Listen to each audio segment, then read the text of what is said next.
പ്രാർത്ഥനയുടെയും ഉപവാസത്തിൻ്റെയും പരിത്യാഗത്തിൻ്റെയും എല്ലാം വിശുദ്ധമായ ഒരു നോമ്പുകാലത്തിലൂടെയാണ് നമ്മളിപ്പോൾ കടന്നു പോകുന്നത്.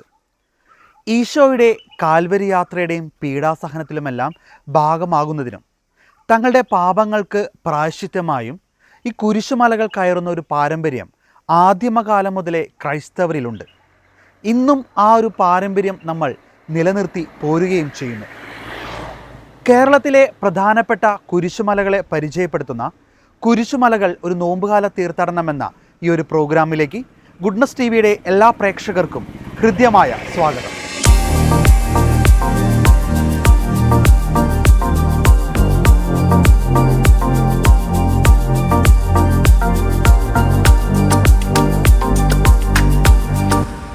ഇടുക്കിയുടെ മനോഹരമായ മലനിരകളെല്ലാം കയറി നമ്മളിപ്പോൾ എത്തി നിൽക്കുന്നത് നിങ്ങൾ നേരത്തെ കണ്ട എഴുകുംവയൽ എന്ന ഈ ഒരു പ്രദേശത്താണ്. ഈ എഴുകുംവയൽ എന്നൊരു പേര് നമ്മൾ ആദ്യം കേൾക്കുമ്പോൾ തന്നെ കുറച്ചു പേരുടെയെങ്കിലൊക്കെ ഉള്ളിലേക്ക് പെട്ടെന്ന് കടന്നു വരുന്നത് എഴുകുംവയൽ കുരിശുമല തീർത്ഥാടനം എന്ന് തന്നെയാണ്. അതെ, കുരിശുമലകൾ എന്ന ഈ ഒരു പ്രോഗ്രാമിൽ നമ്മൾ ഇന്ന് പരിചയപ്പെടുത്തുന്നതും ഈ എഴുകുംവയൽ കുരിശുമല തീർത്ഥാടനത്തെക്കുറിച്ചാണ്. എന്തായാലും നമ്മളിന്ന് ഇവിടെ ഇറങ്ങിയപ്പോൾ തന്നെ നമ്മൾ ഈ ഒരു എഴുകുംവയൽ ദേവാലയവുമായി ബന്ധപ്പെടുകയും അവിടെ നിന്ന് കൈക്കാരനും കൺവീനറും ഇപ്പോൾ നമ്മളെ തേടി ഇവിടെ ഈ ഒരു കുരിശുപള്ളിയുടെ അടുത്ത് എത്തിയിട്ടുണ്ട്. നമുക്ക് അവരുടെ അടുത്തേക്ക് പോവാം, കൂടുതൽ കാര്യങ്ങൾ നമുക്ക് ചോദിച്ച് മനസ്സിലാക്കാം. എവിടെയാണ് കുരിശുമല വരുന്നത്? ഒരു 1.5 കിലോമീറ്റർ മുകളിലേക്ക് കയറി പോകണം. ഈ ടൗണിൽ നിന്നാണ്, അടുത്ത ടൗണിൽ നിന്ന് ഒരു 1.5 കിലോമീറ്റർ മുന്നിലേക്ക് പോകണം. അല്പം ബുദ്ധിമുട്ടാണ്, കല്ലും മുള്ളൊക്കെ നിറഞ്ഞ വഴിയാണ്. അപ്പോൾ കുറച്ച് ബുദ്ധിമുട്ടാണ് കയറാനല്ലേ? മല കയറാൻ നല്ല ബുദ്ധിമുട്ട് തന്നെയാണ്. എന്തായാലും നമുക്ക് മല കയറാം. മല കയറുന്നതിന് മുമ്പ് നമ്മുടെ പ്രേക്ഷകർക്ക് വേണ്ടി ഏറ്റവും പ്രധാനപ്പെട്ട ഒരു വിശേഷണങ്ങൾ ഈ എഴുകുമല തീർത്ഥാടന കേന്ദ്രത്തെക്കുറിച്ചൊന്ന് പറയാൻ പറ്റും? എഴുകുമല കുരിശുമലയിൽ ഒരു തീർത്ഥാടക ദേവാലയമുണ്ട്. ദേവാലയത്തിന്റെ മുകളിലായിട്ട് ഏഷ്യയിലെ ഏറ്റവും വലിയ ക്രൂശിതരൂപം, ഏതാണ്ട് 65 അടി ഉയരമുള്ള ഒരു ക്രൂശിതരൂപം. ഏഷ്യയിലെ തന്നെ ഏറ്റവും വലിയ ക്രൂശിതരൂപമാണ്. ഈ വിശുദ്ധ നാടുകളിലെ ഹോളി സെപ്പുൾക്കറിന്റെ മാതൃകയിൽ നിർമ്മിച്ചിരിക്കുന്ന തിരുക്കല്ലറ കുരിശുമലയിലുണ്ട്. അതെല്ലാ ആളുകൾക്ക് വരുമ്പോൾ അത് ആസ്വദിക്കാനും കാണാനും. അതുപോലെ തന്നെ ഒരു അത്ഭുതയുറവാണ്. ഇവിടുന്ന് 3000 അടി ഉയരത്തിൽ ഒരു കിണറ്റിൽ വെള്ളം കിട്ടുക എന്ന് പറഞ്ഞാൽ അത്ഭുതയുറവ തന്നെയാണ്. പിന്നെ ഗത്സമനിൽ പ്രാർത്ഥിക്കുന്ന കർത്താവിന്റെ രൂപം, അതും വളരെ പ്രധാനം. അതോടൊപ്പം തന്നെ ചുറ്റുമുള്ള ഒരു 25ഓളം ക്രൈസ്തവ ദേവാലയങ്ങള് മലമുകളിൽ നിന്ന് കാണാം. ഇടുക്കി ഡാമിന്റെ വൃഷ്ടി പ്രദേശങ്ങൾ, മൂന്നാർ മലനിരകള്, മൂന്നാർ ഗ്യാപ്പ് റോഡ്, രാമക്കൽമേട് കാറ്റാടിപ്പാടം, ഇവയെല്ലാം നമുക്ക് അപ്പൊ നമുക്ക് ഇനി കൂടുതൽ കാര്യങ്ങൾ എന്തായാലും നിങ്ങളും വരല്ലേ നമ്മളിപ്പോ മല കയറാൻ. ഓക്കെ, അപ്പൊ ബാക്കി കൂടുതൽ വിശേഷങ്ങൾക്ക് മല കയറിക്കൊണ്ട് തന്നെ കേൾക്കാം.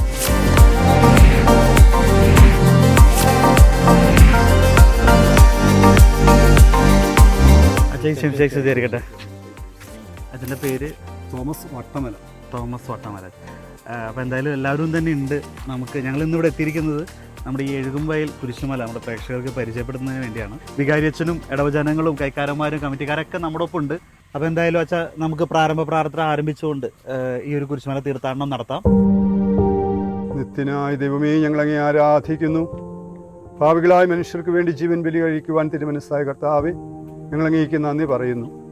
ഞങ്ങളങ്ങയെ സ്നേഹിച്ചു, അവസാനം വരെ സ്നേഹിച്ചു. സ്നേഹത്തിന് വേണ്ടി ജീവൻ ബലി കഴിക്കുന്നതിനേക്കാൾ വലിയ സ്നേഹമില്ലെന്ന് അങ്ങ് അരുളി ചെയ്തിട്ടുണ്ടല്ലോ. പീലാത്തോസിൻ്റെ ഭവനം മുതൽ ഗാഗുൽത്താ വരെ കുരിശി വഹിച്ചുകൊണ്ടുള്ള അവസാന യാത്ര അങ്ങേ സ്നേഹത്തിൻ്റെ ഏറ്റവും മഹത്തായ പ്രകടനമായിരുന്നു. കണ്ണുനീരിൻ്റെയും രക്തത്തിൻ്റെയും ആ വഴികളിൽ കൂടി വ്യാകുല മാതാവിൻ്റെ പിന്നാലെ ഒരു തീർത്ഥയാത്രയായി ഞങ്ങളും അങ്ങേ അനുഗമിക്കുന്നു. വഴിയിൽ കരഞ്ഞു വന്നോരമ്മായി തനയൻ തിരിഞ്ഞു നോക്കി, സ്വർഗീയ കാന്തി ചിന്തും മിഴികളിൽ കൂരമ്പു താണിറങ്ങി. ഇപ്പോൾ ഏകദേശം മലയുടെ പകുതിയോളം നമ്മൾ കയറി കഴിഞ്ഞു. ചെങ്കുത്തായ രീതിയിലാണ് നമ്മൾ ഈ മല കയറി എത്തിയത്. നിങ്ങൾക്ക് കണ്ടപ്പോൾ മനസ്സിലായിട്ടുണ്ട്. എന്തായാലും ഇവിടെ എത്തിയപ്പോൾ ഒരു ആശ്വാസം, വളരെ മനോഹരമായ ഒരു കാഴ്ച നമുക്ക് ഒരു പകുതി എത്തിയപ്പോൾ തന്നെ നമുക്ക് കാണാൻ സാധിക്കണം. എനിക്ക് തോന്നുന്നു എഴുകുംവയൽ മുഴുവനായിട്ട് കാണാൻ സാധിക്കും അല്ലേ? എല്ലാം കാണാൻ സാധിക്കും. അപ്പോൾ നമ്മുടെ ദേവാലയവും ഇതിനോട് കൂടെ ചേർന്ന് നമുക്ക് കാണാൻ ബാക്കിലുണ്ട്. നമ്മുടെ റിട്ടയർഡ് അധ്യാപകൻ കൂടിയായ NM പൗലോസ് സാറ് ചേരുകയാണ്. സാറേ, എന്നു മുതലായിരുന്നു ഇവിടെ ഒരു കുരിശ് സ്ഥാപിച്ച് ഈ ഒരു കുരിശുമല കയറ്റം ആരംഭിച്ചത്? 1959 മുതൽ. അതായത് മനുഷ്യവംശം എന്തെന്നും കുടിയേറ്റപ്രിയരാണ്. അവരുടെ ഒരു സ്വഭാവം കൂടിയാണത്. മാത്രമല്ല എല്ലാ സംസ്കാരങ്ങളും ഈ വസ്തുത വിളിച്ചോതുന്നുണ്ട്. കൃഷിഭൂമിയുടെ അഭാവം, ദാരിദ്ര്യം, അതുകൂടാതെ തന്നെ മനുഷ്യന് ഓരോ സ്ഥലത്തെയും മാറി മാറി താമസിക്കാൻ അവൻ്റെ ശീലം, ദാരിദ്ര്യം, ഇതൊക്കെ അനുസരിച്ച് കുടിയേറ്റ സ്വഭാവം നടത്തി പോരാറുണ്ട്. അങ്ങനെ കുടിയേറിയ ആൾക്കാർ 1956-58 കാലഘട്ടത്തിൽ എഴുകുമയിൽ നിബിഡമായി. കർഷകർ കോട്ടയം ജില്ലയിൽ നിന്ന് പൂഞ്ഞാറ്, പിന്നെ അതുപോലെ പാല, ചങ്ങനാശ്ശേരി അങ്ങനെയുള്ള ചില സ്ഥലങ്ങളിൽ നിന്ന് കയറിയ കുടിയേറ്റ കർഷകരാണ് ഈ എഴുമേൽ പ്രദേശത്ത്. അവരിവിടെ കയറി താമസം ആക്കിയതിന് ശേഷം 1959 ബഹുമാനപ്പെട്ട ജോസഫ് കക്കുഴി അച്ഛൻ ഇവിടെ വരികയും ഇപ്പോൾ പള്ളി ഇരിക്കുന്ന ആ സ്ഥാനത്ത് ഒരു ഷെഡ് കിട്ടി. 85 അടി നീളമുള്ള ഒരു പുൽ ഷെഡ് കെട്ടി. ആ 59 സെപ്റ്റംബർ മാസം 25-ാം തീയതി പ്രഥമ ദിവ്യബലി അർപ്പിച്ചതോടുകൂടി എഴുകുമ്പയിൽ നിത്യസഹായ മാതാ പള്ളിക്ക് തുടക്കമായി. അപ്പോൾ ജനനിബിഡമായി തീർന്നതിന് ശേഷം ഇവിടെ താമസക്കാരാക്കിയ കൃഷിക്കാർക്ക് വളരെയേറെ ദുരിതങ്ങൾ ഉണ്ടായി. കാട്ടുമൃഗങ്ങളുടെ, വന്യമൃഗങ്ങളുടെ ആക്രമണം, ആന നിബിഡമായിരുന്നു ഇവിടെ. ഈ പ്രദേശം മുഴുവൻ, ഈ മലയുടെ മുകളിലൊക്കെ ആന, ഒരു പറ്റ ആന വന്ന് നിൽക്കുമായിരുന്നു. അത് മാത്രമല്ല പാമ്പുകളുടെ ശല്യം, പകർച്ചവ്യാധികൾ. അവർ കൃഷി ചെയ്യാൻ തുടങ്ങിയ ആ സമയത്ത് ആ കൊടി അതെല്ലാം വാട്ടരോഗം, ദ്രുതവാട്ടം, പൂപ്പൽ രോഗം, ഇങ്ങനെ ബുദ്ധിമുട്ടിയിരുന്ന അവസരത്തിൽ ഈ ആളുകൾ എല്ലാവരും കൂടി പള്ളിയിൽ ഒത്തുകൂടി. അച്ഛൻ്റെ നേതൃത്വത്തിൽ ഒത്തുകൂടി കഴിഞ്ഞ ശേഷം അവർ ഭക്ത്യാദരപൂർവ്വം ദൈവത്തോട് പ്രാർത്ഥിച്ച് അവർ അച്ഛൻ്റെ നേതൃത്വത്തിൽ ഒരു കുരിശ്, മരക്കുരിശ്, ഈ ആദ്യകാലത്ത് തക്കാളിമല എന്നറിയപ്പെട്ടിരുന്ന, ഇപ്പോൾ കൂമ്പമല എന്നറിയപ്പെടുന്നു, കൂമ്പമല, ആ തക്കാളി മല കൊണ്ട് മരക്കുരിശ് സ്ഥാപിച്ചു. അതിനുശേഷം അപ്പം അതിൽ ഇവിടുത്തെ ജാതി വ്യത്യാസമൊന്നുമില്ല, ക്രിസ്ത്യാനികൾ മാത്രമല്ല, ഇവിടുത്തെ മറ്റുള്ള വിഭാഗത്തിലെ ആൾക്കാരും എല്ലാവരും ചേർന്ന് പരിഹാര പ്രദർശനം നടത്തിയാണ് ഇവിടെ കൊണ്ടുവച്ചത്. അന്ന് ഈ മലയിലേക്ക് പരിഹാര പ്രദർശനം നടത്തി. അതിനുശേഷം നിരന്തരമായിട്ട് എല്ലാ ദുഃഖവെള്ളിയാഴ്ചകളിലും ഇവിടെ പരിഹാര പ്രദർശനം നടത്തുമായിരുന്നു. ഇതിന് ശേഷമാണ് പിന്നീട് ഇവിടെ ഒരു വലിയ കുരിശ് സ്ഥാപിച്ചത്, ക്രൂശ് തിരുവുണ്ട്. ആ ക്രൂശ് രൂപം ഇവിടെ സ്ഥാപിച്ചതിന് ശേഷം 55 അടി ഉയരത്തിലാണ് ഈ ക്രൂശ് രൂപം. ഈ മല എന്ന് പറയുന്നത് 3500 അടി കൂടുതൽ ഉയരത്തിലാണ് സ്ഥിതി ചെയ്യുന്നത്. ഈ ഒരു പ്രദേശത്തെ ഏറ്റവും വലിയ മല, ഏറ്റവും വലിയ മലയാണ്. അപ്പം ഇപ്പം ഇത് ക്രൂശ് രൂപം സ്ഥാപിച്ചതിന് ശേഷം മാത്രമാണ് ഇത് കൂമല എന്ന പേരിൽ അറിയപ്പെടുന്നത്. ആദ്യം സർവേ ഓഫ് ഇന്ത്യയുടെ മാപ്പിൽ തക്കാളിമല എന്നായിരുന്നു അറിയപ്പെടുന്നത്. ഈ അന്നത്തെ ഈ പറഞ്ഞ പോലെ ഈ പറഞ്ഞ കൃഷിനാശം, അതുപോലെ വന്യജീവി ആക്രമണം, ഇത് കൂടിയതുകൊണ്ടാണല്ലോ ഒരു കുരിശ് സ്ഥാപിച്ചത്. അതിനുശേഷം ഇതിന് മാറ്റം ഉണ്ടായി. പിന്നെ ആളുകൾക്ക് ഈ വന്യമൃഗത്തിന്റെ ശല്യം ഉണ്ടായിട്ടില്ല, പാമ്പിന്റെ ഉപദ്രവം ഉണ്ടായിട്ടില്ല, കൃഷിനാശം സംഭവിച്ചിട്ടില്ല എന്നാണ് പഴമക്കാർ പറയുന്നത്. ഇതങ്ങനെ പൂർവ്വര് പറഞ്ഞ് കേട്ടുള്ള അനുഭവമാണ് ഞാനിപ്പോൾ ഇവിടെ സവിസ്തരം പ്രതിപാദിക്കുന്നത്. അതിനുശേഷം ഈ കുരിശുമല പ്രശസ്തി ആർജിച്ചു.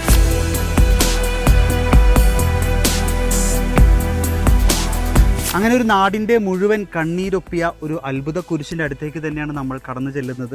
കുരിശിൻ്റെ വഴി ചൊല്ലിക്കൊണ്ട് നമ്മളിപ്പോൾ എത്തി നിൽക്കുന്നത് 7ാം സ്ഥലത്താണ്. നമുക്ക് 7ാം സ്ഥലത്തിൻ്റെ പ്രാർത്ഥനകൾ തുടരാം. 7ാം സ്ഥലം. ഈശോ മിശിഹാ 2ാം പ്രാവശ്യം വീഴുന്നു. ഈശോ മിശിഹായെ ഞങ്ങൾ അങ്ങേ കൊമ്പിട്ട് ആരാധിക്കുന്നു.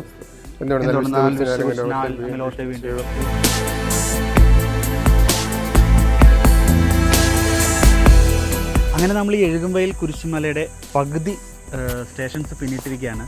അത് തന്നെ പകുതി മലയും പിന്നിട്ട് തന്നെ പറയാം. ഒരു ചെറിയൊരു മല കയറി അതിൻ്റെ ടോപ്പിലെത്തിയെന്ന് നമുക്ക് പറയാം. കാരണം ഇവിടെ നിന്ന് നമുക്ക് കാണാം അടുത്തൊരു മല. ഈ മലയുടെ ടോപ്പിലാണ് നമുക്ക് എത്തേണ്ടത്. 2 മലകൾ എന്ന് തന്നെ പറയാം. അതോടൊപ്പം തന്നെ ഇത് പള്ളി മുൻകൈ എടുത്ത് പണിതിരിക്കുന്ന ഒരു ചെറിയൊരു ഷെഡാണ്. ഈ ഷെഡിൻ്റെ ഉള്ളിൽ ഇപ്പോൾ ഒന്ന് ആൾക്കാർക്കൊന്ന് വിശ്രമിക്കണമെങ്കിലോ അല്ലെങ്കിൽ രോഗികളോ പ്രായമായവർക്കൊക്കെ എന്തെങ്കിലും ബുദ്ധിമുട്ടുകളൊക്കെ വന്നാൽ അവർക്കൊരു ചികിത്സാ സഹായം നൽകുന്നതിനും ഒരു ബാത്റൂമും കാര്യങ്ങളും എല്ലാം ഉൾപ്പെടെ ഒരു ഷെൽട്ടറാണ്.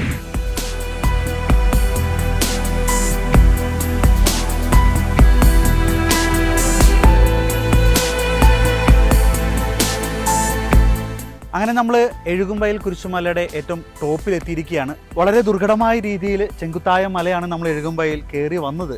എങ്കിലും ഇവിടെ മുകളിൽ എത്തിക്കഴിഞ്ഞപ്പോൾ വളരെ മനോഹരമായ ഒരു കാലാവസ്ഥ, പ്രകൃതി രമണീയമായ ദൃശ്യങ്ങൾ നമുക്കിവിടെ കാണാൻ സാധിക്കും.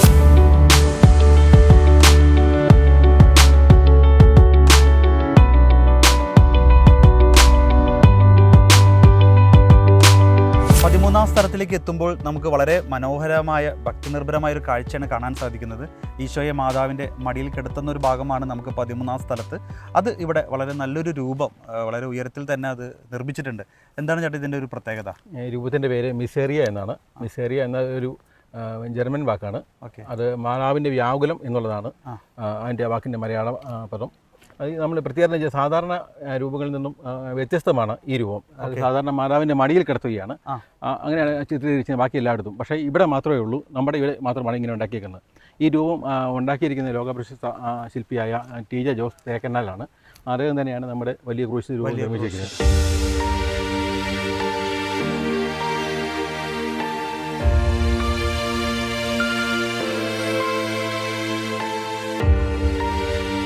നമ്മൾ മല കയറുന്നതിനിടയിൽ ഇവിടെ ഒരു കുരിശുമല സ്ഥാപിതമായതിൻ്റെ പിന്നിലെ ചരിത്രം നമ്മൾ കേട്ടു. 1959 ആദ്യമായി ഈ മലമുകളിൽ ഒരു കുരിശ് സ്ഥാപിതമായത്. ഞാനിപ്പോൾ നിൽക്കുന്നത് അന്ന് കുരിശ് സ്ഥാപിച്ച അതേ പ്രദേശത്താണ്. അന്ന് സ്ഥാപിച്ചത് ഒരു മരക്കുരിശാണ്. ഈ ഒരു പാറപ്പുറത്ത്, ഈ ഒരു പാറയുടെ പുറത്ത് കല്ലുകൾ കൂട്ടിവെച്ചാണ് അന്ന് ഒരു മരക്കുരിശ് സ്ഥാപിച്ചത്. അതിന് പിന്നീട് ആ മരക്കുരിശ് മാറ്റുകയും ഇപ്പോൾ നമ്മൾ കാണുന്ന ഈ ഒരു കുരിശ് ഇവിടെ സ്ഥാപിക്കുകയും ചെയ്തു. ഇതിലാണ് 14-ാം സ്ഥലം അവസാനിക്കുന്നത്.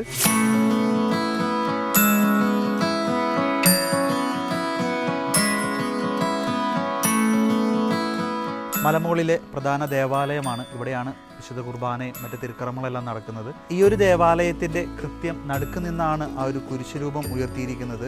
ഏഷ്യയിലെ തന്നെ ഏറ്റവും വലിയ ക്രൂശിത രൂപമാണ്. ആ ക്രൂശിത രൂപത്തിലേക്ക് പോകുന്ന സ്റ്റെപ്പുകളാണിത്. 33 സ്റ്റെപ്പുകളാണ് ഇവിടെ നിർമ്മിച്ചിരിക്കുന്നത്.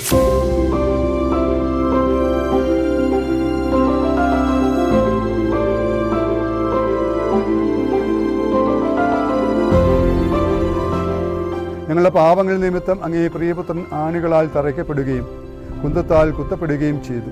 അങ്ങയെ പ്രസാദിപ്പിക്കുവാൻ അവിടുത്തെ പീഠകൾ ധാരാളം മതിയല്ലോ. തൻ്റെ പുത്രനെ ഞങ്ങൾക്ക് നൽകിയ പിതാവിന് സ്തുതിയും കുരിശുമരണത്താൽ ഞങ്ങളെ രക്ഷിച്ച പുത്രന് ആരാധനയും രക്ഷണകൃത്യം പൂർത്തിയാക്കിയ പരിശുദ്ധാത്മാവിന് സ്തോത്രവും ഉണ്ടായിരിക്കട്ടെ. ആമേൻ.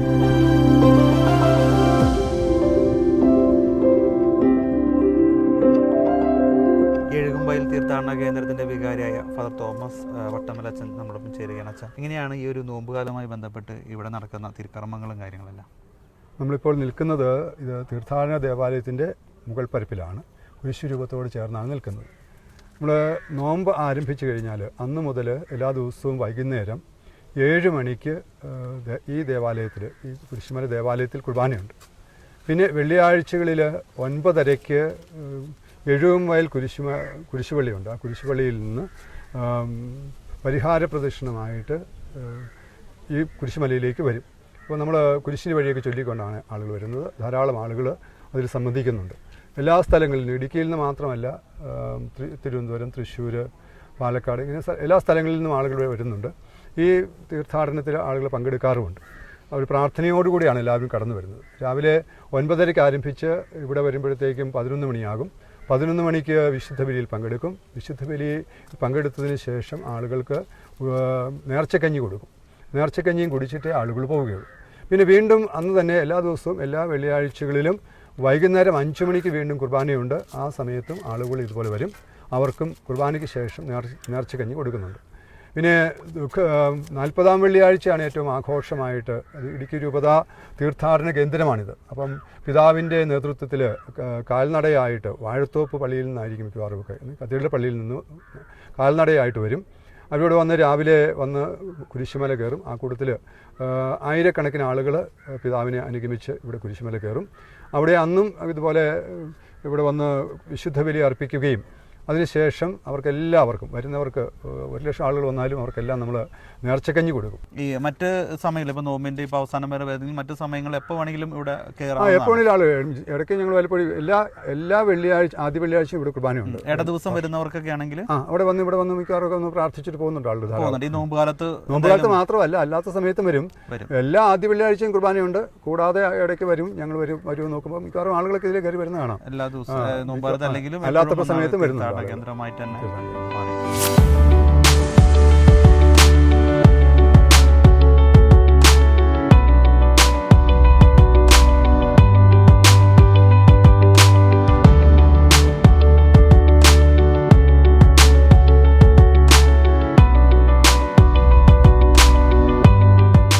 നമ്മളിപ്പോൾ ഈ കുരിശിൻ്റെ മുകളിൽ കയറി പ്രാർത്ഥിച്ചു ഇറങ്ങി. ഈ കുരിശിൻ്റെ മറ്റ് പ്രത്യേകതകളൊക്കെ ഒന്ന് പറയാൻ പറ്റും?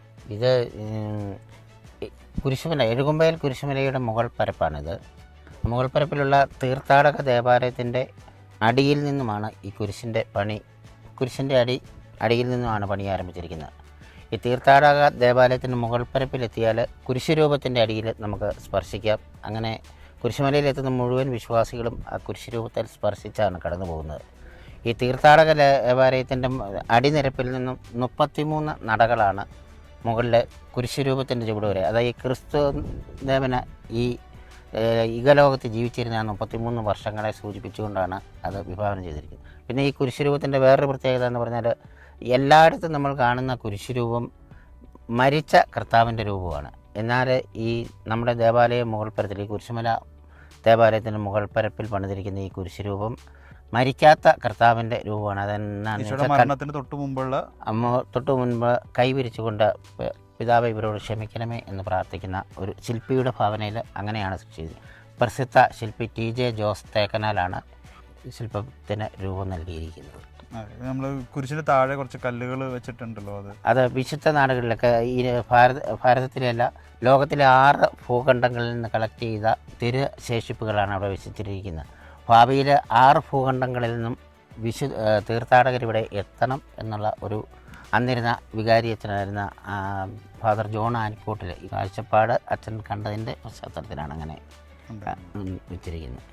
പിന്നെ ഈ ഇടവക സമൂഹത്തിലെ എല്ലാവരും ഒരുപോലെ ഒന്നിച്ച് നിന്ന് നാനാജാതി മതസ്ഥരായ എല്ലാവരോടും സഹകരിച്ചാണ് ഈ കുരിശുമലയിലേക്കുള്ള സാധനങ്ങൾ ചുമന്ന് കയറ്റുന്നത്. ഇവിടെ ജാതി വ്യത്യാസമില്ലാതെ എല്ലാവരും സഹകരിച്ചു. 700 പേരൊക്കെ നിന്ന് ലൈനായിട്ട് നിന്ന് സാധനങ്ങൾ പാസ് ചെയ്താണ് മലയിലെത്തി. ഇപ്പോഴും ഈ കുരിശുമലയിൽ വാഹനങ്ങൾ എത്തുകയില്ല. 1 കിലോമീറ്റർ നടന്നാൽ മാത്രമേ ഈ കുരിശുമലയിൽ എത്താൻ സാധിക്കൂ.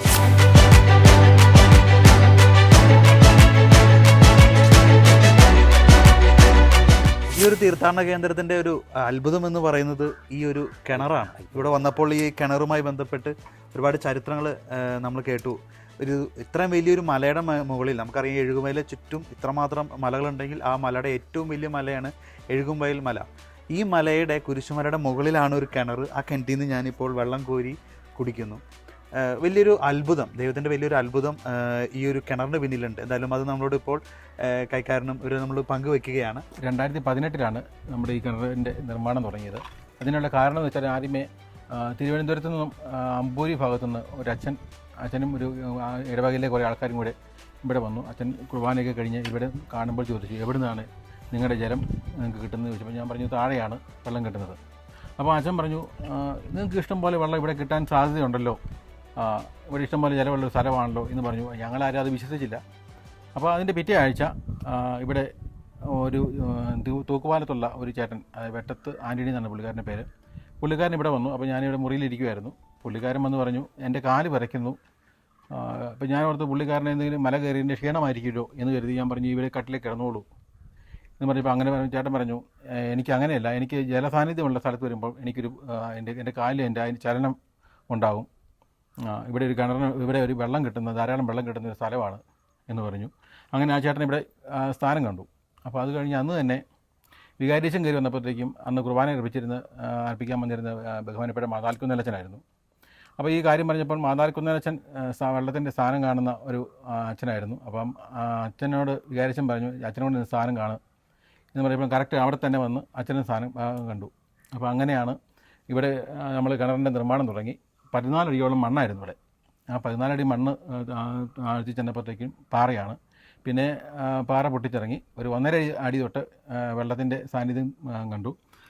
ഒരു 5 അടി താത്തു. അങ്ങനെ 5 അടി താത്ത് ഏകദേശം 18 അടിയോളം താത്തപ്പോഴത്തേക്കും നമുക്ക് ഇഷ്ടംപോലെ വെള്ളം കിട്ടി. പ്രത്യേകത എന്ന് വെച്ചാൽ ഈ വെള്ളം എപ്പോഴും ഒരേ ലെവലേ കിടക്കുള്ളൂ. എന്തോരം വെള്ളം കോരുന്നു അത്രയും വെള്ളം വന്നുകൊണ്ടിരിക്കും. ഏത് മഴക്കാലത്തായാലും ഇത് കവിഞ്ഞു പോകുന്നുമില്ല, നിറഞ്ഞും വരത്തില്ല. എന്നാൽ നമുക്ക് ആവശ്യത്തിനുള്ള വെള്ളം കോരി കുടിക്കാൻ കിട്ടുകയും ചെയ്യും. അതിലുപരി ഇത് എല്ലാവർക്കും ഒരു അത്ഭുതമായിട്ട് മാറി. ഒത്തിരി പേര് രോഗശാന്തി പറയുന്നുണ്ട്. വെള്ളം കൊണ്ടുപോയി കുടിച്ചിട്ട് ഒരുപാട് പേർക്ക് രോഗശാന്തി കിട്ടുന്നുണ്ട്. അത് തന്നെ ഒരു വലിയ അനുഗ്രഹമായിട്ട് ഞങ്ങളെല്ലാം കണക്കാക്കുക. തീർച്ചയായിട്ടും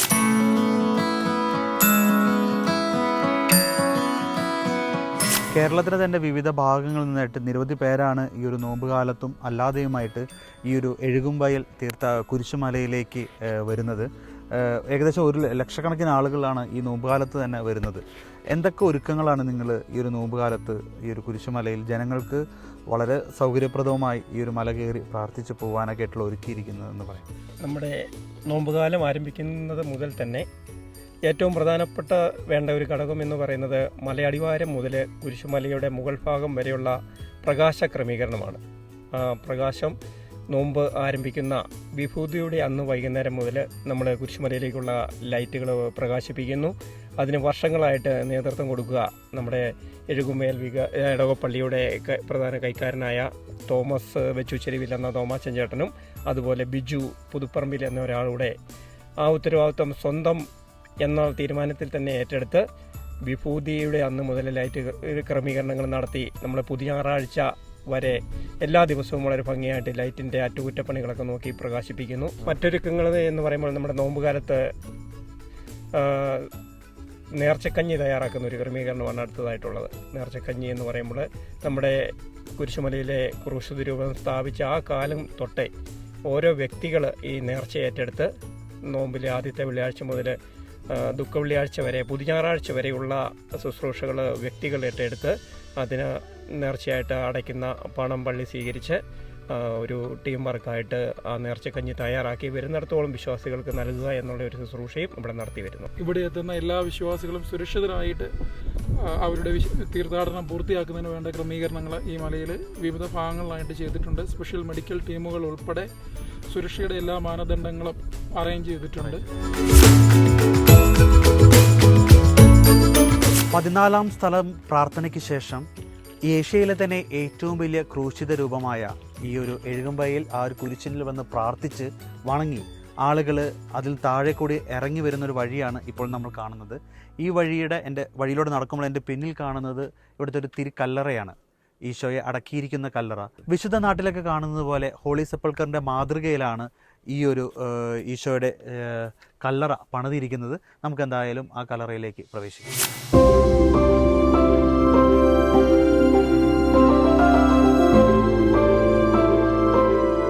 എന്താണ് ഇതിൻ്റെ പ്രത്യേകത?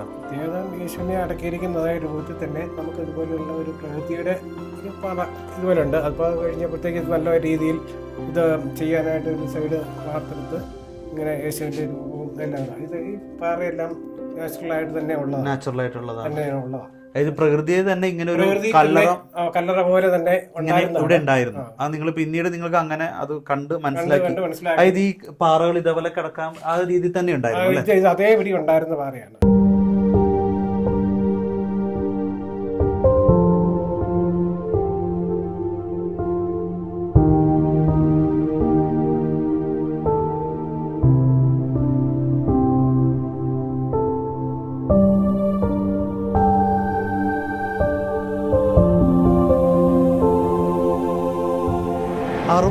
വർഷങ്ങൾക്ക് മുമ്പ് ഈ എഴുകുംവയലിലെ തക്കാളിപ്പാറയ്ക്ക് മുകളിൽ സ്ഥാപിച്ച കുരിശ് ഈ ഒരു പ്രദേശത്തുള്ള നാനാജാതി മതസ്ഥർക്ക് വന്യമൃഗങ്ങളിൽ നിന്നും മഹാമാരികളിൽ നിന്നും സംരക്ഷണം നൽകുന്ന ഒരു അത്ഭുത കുരിശായി മാറിയെങ്കിൽ ഇന്നും കാര്യങ്ങൾക്ക് മാറ്റമുണ്ടാവുന്നില്ല. ലക്ഷക്കണക്കിന് ആളുകളാണ് വിശ്വാസത്തോടെ പ്രാർത്ഥനയോടെ നോമ്പ് നോറ്റ് ഈ എഴുകുംവയൽ കുരിശുമലയുടെ മുകളിൽ പ്രാർത്ഥനയോടെ എത്തുന്നത്. ഇവിടെ സ്ഥാപിക്കപ്പെട്ടിരിക്കുന്ന ഈ അത്ഭുത കുരിശും അത്ഭുത നീരുറവയെല്ലാം ഒരുപാട് പേർക്ക് രോഗശാന്തിയും സൗഖ്യവും ആശ്വാസവുമെല്ലാം നൽകുന്ന കഥകളും കാഴ്ചകളുമാണ് നമ്മൾ ഇവിടെ വരുമ്പോൾ കാണുന്നത്. വിശ്വാസത്തോടെ ഈ നോമ്പുകാലത്ത് പ്രാർത്ഥിച്ച് ഉപവസിച്ച് ഈ എഴുകുംവയൽ കുരിശടിയിൽ വന്ന് പ്രാർത്ഥിക്കുന്ന ഒരാളും വെറും കൈയോടെ മടങ്ങിപ്പോകുന്നില്ല എന്നതാണ് സത്യം. കുരിശുമലകൾ തേടിയുള്ള ഞങ്ങളുടെ യാത്ര വീണ്ടും തുടരുകയാണ്. അടുത്ത ആഴ്ച മറ്റൊരു കുരിശുമലയിൽ വെച്ച് നമുക്ക് വീണ്ടും കാണാം. കുരിശുമലകൾ ഒരു നോമ്പുകാല തീർത്ഥാടനം എന്ന ഈ പ്രോഗ്രാം ഇവിടെ പൂർണ്ണമാവുകയാണ്. നന്ദി.